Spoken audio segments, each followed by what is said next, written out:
লক্ষণের কথা বলছে, কিন্তু রাধারানী কি কথা বলতে জানেন? এক লক্ষণ হলো রামের ভাই লক্ষণ, আর আরেক লক্ষণ মানে হলো অবস্থা। আমরা বলি না যে তার লক্ষণ বেশি ভালো না, মানে অবস্থা ভালো না। রাধারানীকে সুবল বলছে যে লক্ষণ ভালো না, তার অবস্থা ভালো না, আর কুটিলা মনে করেছে ওই রামের ভাই লক্ষণ ভালো। তাই দৌড় দিয়ে গিয়ে মাকে বলছে, ও মা, ও মা, আজ রাধারানী ওই রাম আর লক্ষণের কথা বলছে। এবার কুটিলা যখন চলে গেল, সুবল যখন বিবরণ বললো, রাধারানী বলছে, এমন করে বসতি করি, যে করে বসতি করিয়া একবার কৃষ্ণ বলে কাঁদতে পারি না, আর সেই ঘর থেকে আমি কেমন করে কৃষ্ণ দর্শনে যাই, কেমন করে যাবো কৃষ্ণ দর্শন? তাই সুবল বলতে, রাধে গো তুমি চিন্তা করো না, হাসিয়া সুবল কহে শোনো বিনোদিনী,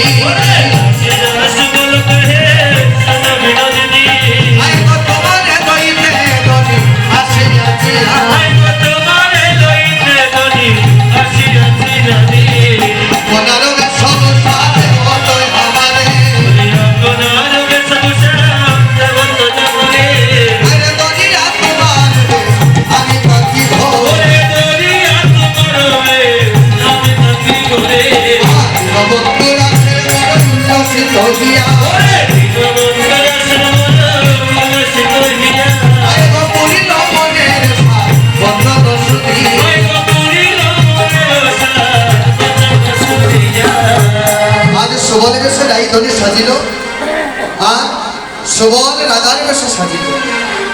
এবার সুবল যখন রাধারানী সেজেছে, আর রাধারানী যখন সুবল সেজেছে, কে সুবল আর কে রাধারানী ছিঁড়েই যাচ্ছে না, কারণ সুবলের চেহারা আর রাধারানীর চেহারা দেখতে একই রকম। যখন সেজেছে চেনাই যাচ্ছে না। এবার বলছে, আমি যে যাব, যাবার পথে আমার শাশুড়ি ননদিনী যদি চিনতে পারে তাহলে আমার অবস্থা থাকবে।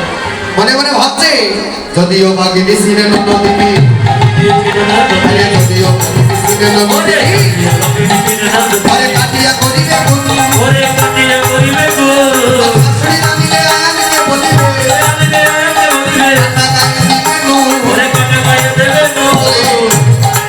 শাশুড়ি যদি জানতে পারে যে আমি ওই কৃষ্ণের সঙ্গে দেখা করতে যাচ্ছি, তাহলে আমার কাটা গায়ে আরো মনের ছিটাবে। আর ননদিনী যদি জানতে পারে তাহলে গিয়ে আয়াতকে কি বলবে? ওর একটা গান আছে না, যার করে কাল ননদিনী আছে, বলে আমি যখন রাঁধতে যাই সঙ্গে হইয়া যায় গো তাই, লোকের কাছে কয় গো তাই, আমি বুঝি বেশি বেশি তেল লাগে। আছে না নিকু গান?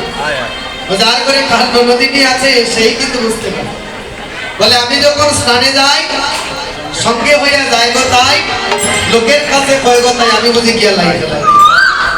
এমন যদি ননদিনী থাকে তাহলে বুঝতে পারবে ওই বধূ যে ওই করে কেমন করে বসতি করতে হয়। তাই বলতে, তুমি চিন্তা করো না, ওই দেখো নবীন বাছুরি, ওই নবীন বাছুরিকে কোলে নিয়ে তুমি গৃহ থেকে বের হয়ে যাও। তাই রাধারানী বাইর হচ্ছে, বাইর হয়ে রাধাকুণ্ড তীরে যাচ্ছে। ও যাই বন্ধু দর্শন, ও যাই যাই গো শ্যাম দর্শন,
বন্ধু তোর সুখে